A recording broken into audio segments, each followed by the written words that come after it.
Aptitude के बारे में शुरुआत से लेकर एंड तक इसमें आपके सारे डाउट्स क्लियर हो जाएंगे A to Z। नहीं हो रहा है, नहीं आ रहा, कैसे क्या होता है एप्टीट्यूड और क्यों लेते हैं। तो बेसिक्स आना, जब आप प्लेसमेंट में बैठते हो तो जो सबसे पहला राउंड होता है ना, वो अक्सर बहुत सारी कंपनीज का एप्टीट्यूड होता है।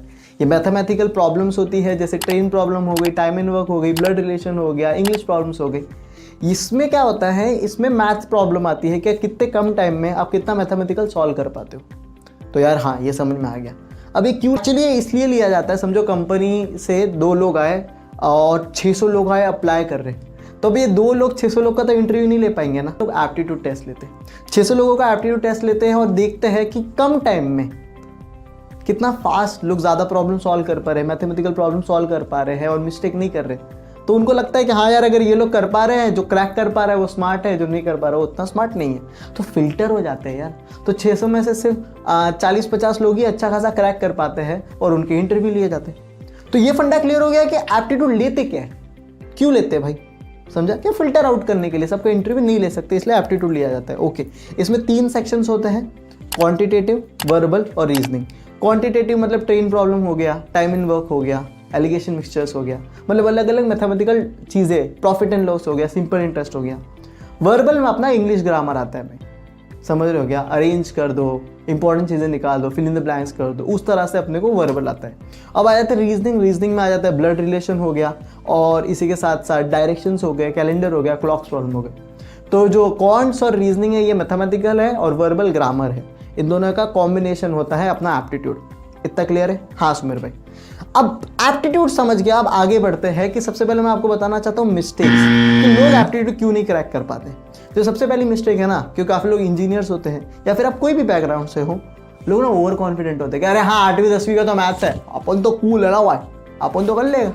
और फिर जब बैठते तो बोलते अरे आता ही नहीं मेरे को। तो सबसे पहला ओवर कॉन्फिडेंट प्रॉब्लम होती है। दूसरा आलस, कि अरे यार क्या करना है, एप्टीट्यूड कर ले, बाद में करेंगे, बाद में करेंगे, पेपर आ जाता है फिर निकल जाते।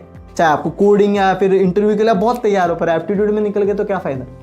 और 70% लोग निकल जाते हैं भाई 100 में से, तो अपने को 70 में नहीं आने। तीसरी चीज़ ये है ना कि लोग मैथ्स को रट्टा मारते हैं और पेपर में जाके ब्लैंक हो जाते हैं। ये तो नाच रहे। ये मैथमेटिकल चीज़ है, उसको रट्टा नहीं मार सकते।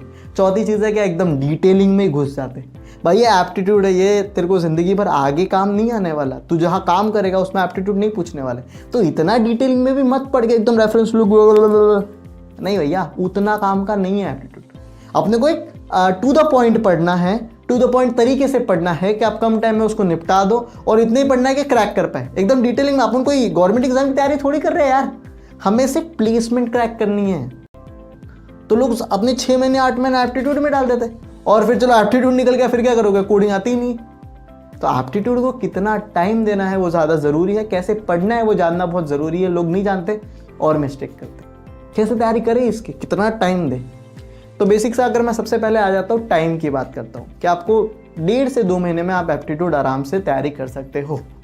3rd ईयर के बंदों को ज़रूर करनी चाहिए, क्योंकि अभी प्लेसमेंट आना शुरू हो जाता है। तो अगर आप 3rd ईयर से प्रिपेयर करो, 4 साल की अगर आपकी इंजीनियरिंग है तो 3rd ईयर से प्रिपेयर करने का, 3 साल का आपका कोर्स है तो 2nd ईयर से प्रिपेयर करना शुरू कर देने का। इतना क्लियर है? प्रिपेयर कैसे करने का सुमेर भाई, काफ़ी लोग रेफरेंस बुक लेके पढ़ते हैं, तो मेरे को लगता है वो बहुत स्लो प्रोसेस है, वो आपको नहीं करना चाहिए। क्यों पता है? क्योंकि देखो, एक तो चीज़ अपन गवर्नमेंट एग्जाम की तैयारी नहीं कर रहे हैं, तो अपने को डिटेल में उतनी पढ़ने की ज़रूरत नहीं है, समझ रहे हो? आप किताब पढ़ोगे, उसको समझोगे, उसमें से फिर बहुत सारे कोर्स प्रैक्टिस करोगे ना, तब आप ट्रिक निकाल पाओगे। तो यार ये मेरे को बहुत स्लो प्रोसेस लगता है। जो करता है वो सही है, पर अपन उतने स्मार्ट नहीं है ना, और अपने को स्मार्ट तरीका चाहिए। तो एग्जाम में बैठोगे ना, तब आप कैसा फील करते हो? जो टाइम दिया गया है, क्या उस टाइम में आप उसको सॉल्व कर पा रहे हो? जिसको कहते हैं मॉक टेस्ट। ये तब आप ब्लैंक हो जाते हो, अरे इतने टाइम में नहीं हो रहा है, ऐसा। वो नहीं करना है ना। तो वो नहीं करना है तो क्या करना है? वो नहीं करना है तो अपने को खुद को अच्छे से मॉक टेस्ट देने। TCS के मॉक टेस्ट होते हैं, विप्रो के मॉक टेस्ट होते हैं, एसेंचर के मॉक टेस्ट होते हैं। बैठो और उसको सॉल्व करो उस टाइम लिमिट के साथ, तब आप प्रिपेयर हो जाओगे कि हाँ ये टाइम लिमिट होगी तो मैं कर लूँगा। क्लियर है? तो ये सही करते हैं। आगे एक है कि लास्ट में आपको टिप्स बताना चाहता हूँ कि एप्टीट्यूड एग्जाम में बैठते हो ना, तब किस चीज़ का ध्यान रखना है। देखो ना, ये टाइम लिमिट का गेम है कि कितने कम टाइम में आप ज़्यादा प्रॉब्लम सॉल्व करते हो। क्लियर है? तो हमेशा एक वॉच लेके चले जाना, टाइम पे बड़ा ध्यान देना। किसी भी सम को ईगो पे मत लेना कि ये तो मेरे को आता था, मैंने इतनी तैयारी की, अब क्यों नहीं आ रहा, और 4 मिनट 5 मिनट डाल दो। नहीं भाई, 1 से 1.5 मिनट ही मिलता है एक प्रॉब्लम को, उतना ही दो, ज़्यादा से ज़्यादा 1.5 मिनट, फिर आगे बढ़ो कि हाँ ठीक है, नहीं आ रहा, आगे बढ़ो। एक बार गो थ्रू कर लो कि मुझे कितना आता है, और जो आता है उसको पहले सॉल्व करो। कभी भी ईगो पे नहीं लेना है, टाइम देना है और टाइम पे पेपर सॉल्व करना है। इसलिए कह रहा हूँ मॉक टेस्ट ज़्यादा से ज़्यादा प्रैक्टिस करना। इतना कर लो कि 1.5 से 2 महीना रोज का 1 घंटा वीडियोस देखो और आधा घंटा प्रैक्टिस करो, बस। मैं कर लो कि आपका एप्टीट्यूड एकदम क्लियर। सब समझ में आ गया क्या होता है एप्टीट्यूड, क्यों लेते हैं, कहाँ से पढ़ना है, कैसे पढ़ना है, क्या मिस्टेक अवॉइड करनी है और एग्जाम के टाइम किस चीज़ का ध्यान देना है। थैंक यू सो मच ये वीडियो देखने के लिए।